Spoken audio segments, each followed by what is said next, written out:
What food transports you to your childhood? Marco motherfucking Pierre White. Like many that read Tony Bourdain's classic Kitchen Confidential, I flirted with culinary school the same way you might tell your hot teacher that you'd like to marry them. You love the romance of the idea, but signing actual marriage papers and working on a real, relationship is just too much reality to deal with.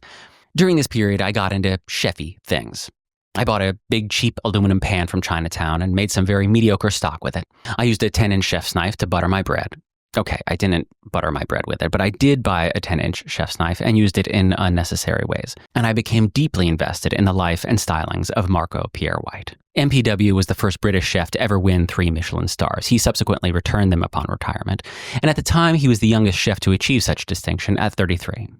Badass. He essentially invented the concept of celebrity chef, took throwing people out of a restaurant and developed it into an art form, and made Gordon Ramsay cry once. So why am I telling you this? Because MPW is obsessed with 2 things: food and childhood.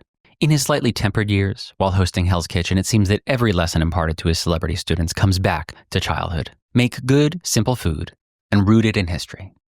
Your history. So many of the things we value in this life come back to story, and for MPW, a master chef can leverage their own story to inform some of the greatest culinary achievements if they only have the vision to see it. I gave up the dream of culinary school a long time ago.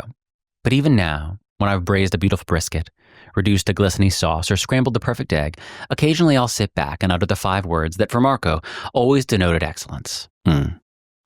Reminds me of my childhood.